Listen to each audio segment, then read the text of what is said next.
Assalamualaikum warahmatullahi wabarakatuh. Perkenalkan, nama saya Amal Ratri Nugraheni, NPM saya 2317051007 dari kelas A.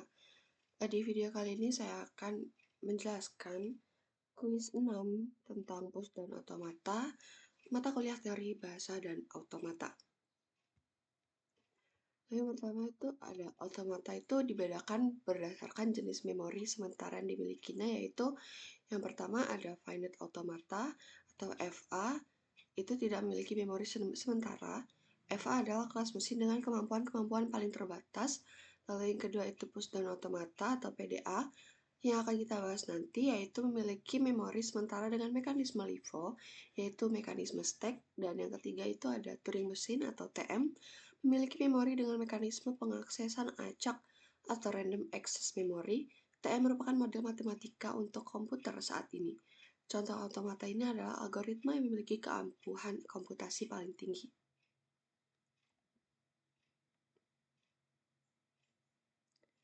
Lalu di sini ada model komputasi untuk push down automata itu sendiri tuh ada deterministic push down automata atau DPA dan non-deterministic push down automata atau NDPA.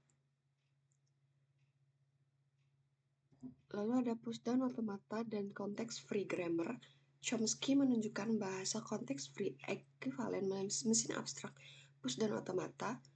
Maksud ekivalen adalah untuk sembarang konteks free grammar, terdapat push down automaton yang dapat mengenali bahasa hasil konteks free grammar itu. Push down automaton mengolah sembarang string dan menentukan apakah string itu termasuk bahasanya.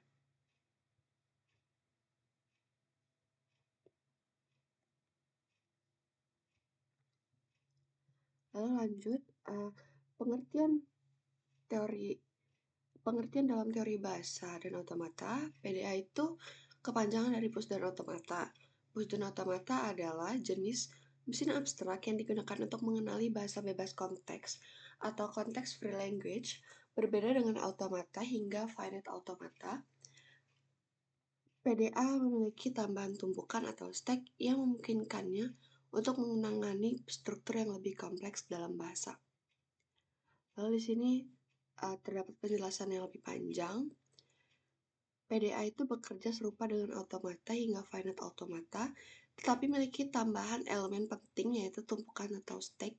Tumpukan ini memungkinkan PDA untuk menyimpan dan mengambil informasi secara last in, first out atau LIFO, yang memungkinkannya menangani pola yang membutuhkan pengingatan simbol dalam urutan tertentu.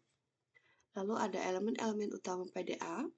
Yang pertama itu ada alfabet input atau kumpulan simbol yang dapat dibaca oleh PDA dari masukan. Yang kedua ada alfabet tumpukan atau kumpulan simbol yang bisa disimpan di dalam tumpukan.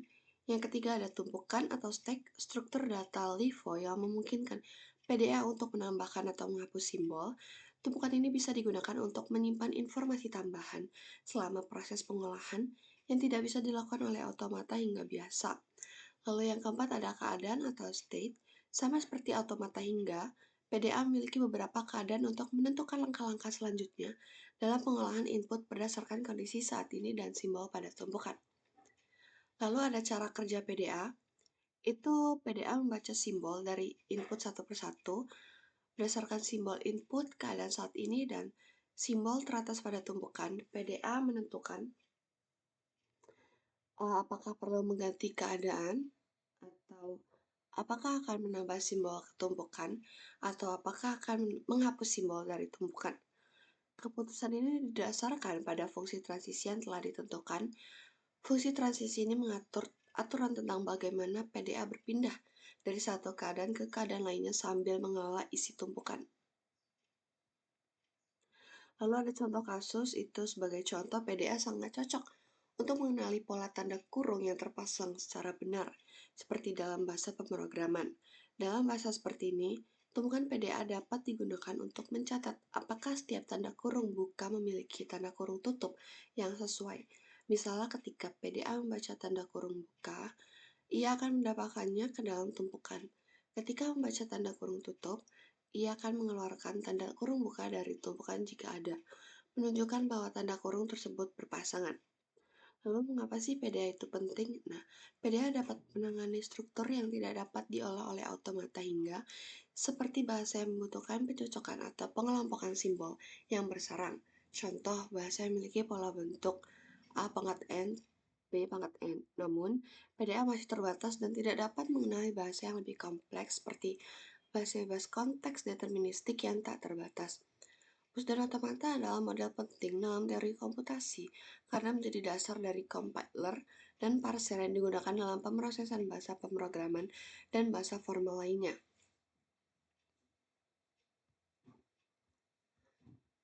Lanjut, pusdar otomata merupakan sebuah teknik pengujian kalimat atau string menggunakan pendekatan tag. PDA terdiri atas pasangan 7 buah tuple M sama dengan Ki, Sigma,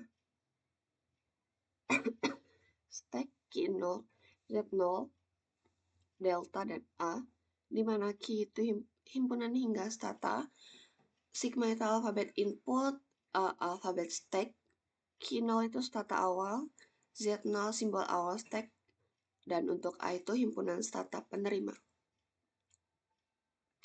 Lalu ada contoh kasus.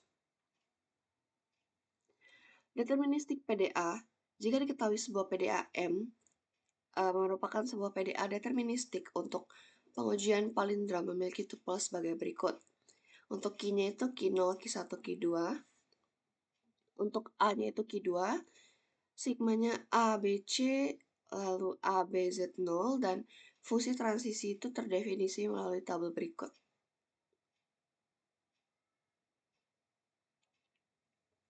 Di sini untuk stata Ki0 itu inputnya ada A, lalu top stacknya ada Z0, dan hasil ada Ki0 dan A, Z0. Lalu yang kedua ada stata Ki0, inputnya B, top stacknya Z0, dan hasilnya Ki0, B, Z0. Lalu yang ketiga ada stata Ki0, inputnya A, lalu top stacknya A, dan hasilnya Ki0, AA. Begitu pula seterusnya sampai yang ke-12. Pada tabel transisi tersebut terlihat bahwa stata Ki0 PDA akan melakukan push ketika mendapat input A atau B dan melakukan transisi ke stata Ki1. Jika mendapat input C pada stata Ki1, PDA akan melakukan pop. Lalu di sini ada pengujian string palindrom A, B, C, BA. Untuk A, B, C, BA itu sendiri itu Ki0, A, B, C, BA, dan Z0. Itu Ki0, B, C, BA, A, Z0. Itu yang pertama. Lalu Ki0, C, BA, BA, Z0 yang keempat. Ki1, BA, BA, Z0 9. Ki1A, AZ0 11. Ki1 MTZ0 10. Ki2 MTZ0 12.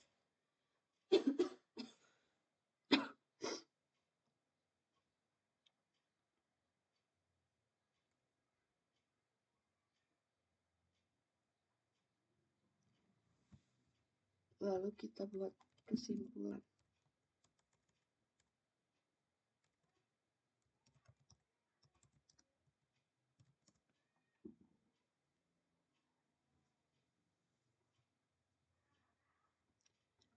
Lalu untuk kesimpulan dari penjelasan di video ini tuh pusdar otomata adalah model komputasi yang lebih kuat dari automata hingga karena memiliki tumpukan atau stack untuk menyimpan informasi tambahan.